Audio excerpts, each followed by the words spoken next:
जी। आज मैं राज्यसभा सांसद राघव चड्ढा जी से कुछ सवाल पूछना चाहती हूँ। राघव जी, आप बीजेपी से इतना डरते क्यों? आप बीजेपी से सवाल उठाने से डरते क्यों हैं? आप मोदी जी से सवाल उठाने से डरते क्यों हैं? आज हमारा देश एक बहुत बड़े संकट से गुजर रहा है। आज हमारे देश के लोकतंत्र पर, आज हमारे देश के संविधान पर खतरा। आज हमारी आंखों के सामने इलेक्शन कमीशन का मिसयूज करके पश्चिम बंगाल का इलेक्शन चुराया जा रहा है, लेकिन आप उस पर सवाल नहीं उठा रहे। आप उस पर बोलने से डर रहे हैं।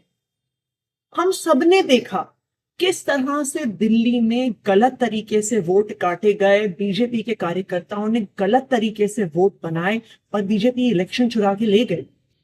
और आज वेस्ट बंगाल में यही हो रहा है। आज इलेक्शन कमीशन का मिसयूज हो रहा है। लेकिन जब तृणमूल कांग्रेस और पूरी ऑपोजिशन इलेक्शन कमीशन के खिलाफ इंपीचमेंट मोशन लेकर आती है, तो आप उस पर साइन करने से मना कर देते हैं।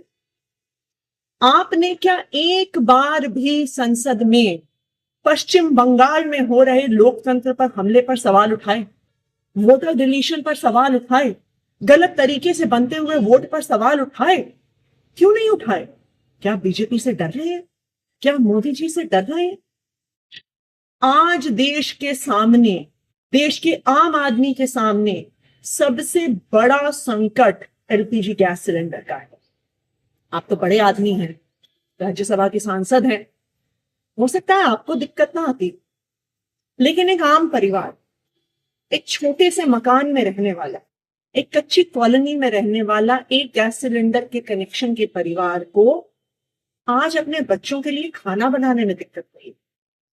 पिता सोच रहे हैं मैं काम पर जाऊं, दिहाड़ी लेकर आऊं, या लंबी लंबी लाइनों में खड़ा होकर गैस का सिलेंडर लेके आऊं कि कल मेरे बच्चों के लिए लंच बन सके। जब आम आदमी पार्टी ने पंजाब में, दिल्ली विधानसभा में सिलेंडर का सवाल उठाया, जब आम आदमी पार्टी के सांसदों ने एलपीजी सिलेंडर का मुद्दा उठाया, और आपको जब एलपीजी के मुद्दे पर बोलने के लिए कहा गया, तो आप चुप रह गए। आप मोदी जी से डर गए क्या? आज इस देश में हर इंसान को यह तय करना होगा कि क्या वो मोदी जी के साथ है या वो संविधान के साथ है, लोकतंत्र के साथ। मुझे याद आ रहा है जब अरविंद केजरीवाल जी गिरफ्तार हुए थे, हम सब सड़कों पे खड़े होकर लड़ रहे थे। पुलिस हम पे लाठियां चढ़ा रही थी, हमें घसीट घसीट कर पकड़ कर लेके जा रही थी। दिल्ली के अलग अलग थानों में, कहीं